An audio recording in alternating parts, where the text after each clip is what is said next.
So, what happens when you take the world's most chaotic streamer and drop him into one of the most ambitious challenges ever attempted? We're talking a live, 30-day tour across 20 African nations. Honestly, it was a plan that seemed destined for disaster, but for his millions of fans, it was an absolute dream.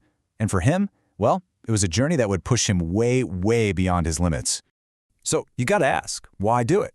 What was the driving force behind this whole thing? It wasn't just about getting views. In his own words, it was the excitement of going where, quote, nobody's ever streamed there. See, this wasn't just another trip. This was about planting a flag on a totally new frontier of live, completely unfiltered content. All right, so to really understand how this whole thing went down, we're going to break it into 5 parts. First, we'll see the insane plan collide head-on with reality. Then, we'll get into the wild, viral spectacles that he created. After that, we'll explore the surprisingly deep cultural connections he made, feel the physical and mental toll of the grind, and finally, see how it all led to a truly transformative experience. Okay, let's kick it off with part 1, goal versus reality. You know how they say no plan survives first contact with the enemy? Well, for this tour, that moment of truth came immediately. The gap between the dream and the on-the-ground chaos was just massive right from the start. And this slide? Man, it just says it all. On one side, you have the grand vision, right? 20 countries, 1 month, non-stop content. And on the other side, you've got the brutal reality. We're talking denied permits, stolen gear, and just logistical nightmares that almost killed the tour before it even got started. And the chaos was in all the little things. I mean, can you imagine having to unlock 18 different SIM cards just to get a signal? Then, bam, your camera lenses get stolen. Oh, and that flight to Namibia? Yeah, permit denied. You got to reroute everything. Every single day was just a new, unexpected battle. But here's the thing about all that chaos. Something pretty incredible started to emerge from it. And that brings us to part 2, the ultimate spectacle. Because if there is one thing IShowSpeed knows how to do, it's how to turn absolute pandemonium into unforgettable, viral content. And the reaction from his audience? It was astronomical. Seriously. In Kenya alone, you had crowds of up to 30,000 people showing up. And get this, he gained a staggering 360,000 new subscribers from just that one country. It was just proof of his insane global reach. Now, this was not your average travel vlog, not by a long shot. Speed basically turned this tour into his own live version of Man vs. Wild. He wasn't just watching from the sidelines, no. He was racing cheetahs, diving with sharks, and holding the world's deadliest snakes. He even bungee jumped off a bridge that sits between 2 different countries. Every single stream was just pure adrenaline. And when he wasn't taking on Mother Nature, he was creating his own kind of spectacle. One day, he's crashing a wedding in Algeria and dancing with the bride.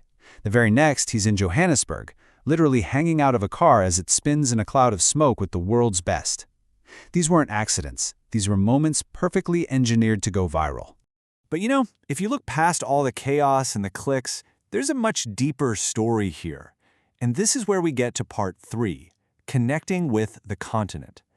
Because underneath all that spectacle, something really profound was happening. Speed was building genuine connections that would actually start to change him.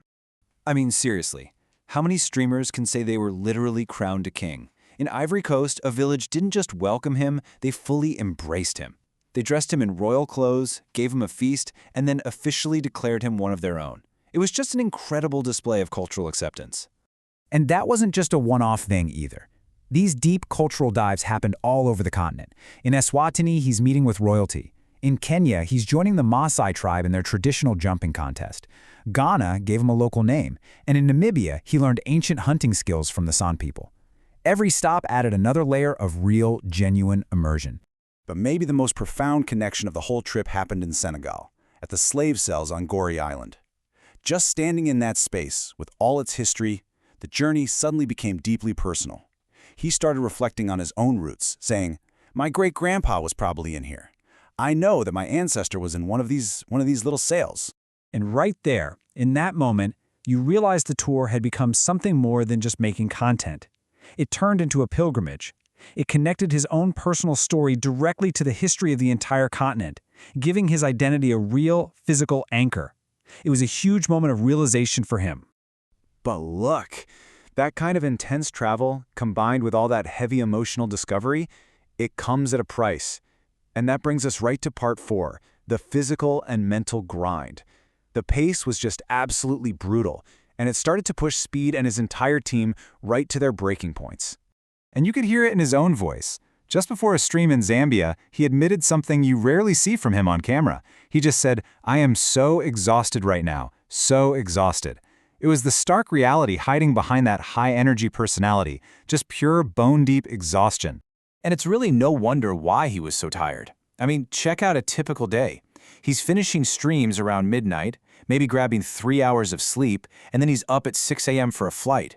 He could land in a totally new place like the Sahara Desert and have to be live and full of energy just a couple of hours later. It was a relentless, punishing cycle. Man, eventually something had to give. In Ethiopia, the mix of caffeine, high altitude, and just pure exhaustion finally caught up with him. For the first time ever in his career, he passed out completely on stream. It was a really scary moment that made the true physical cost of this whole tour impossible to ignore. So what happens when you combine all of that? The chaos, the spectacle, the connection, and the grind? Well, you get our final section, a transformative journey. Because this tour didn't just create content, it created a fundamental shift in how he saw life and how he saw himself. And really, transformation is the only word for it. In his own words, the tour caused a complete shift in reality. This was so much more than a trip.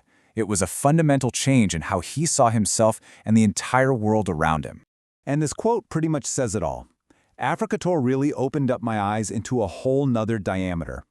He was seeing the world and his place in it through a completely new lens. The journey had literally expanded his entire worldview.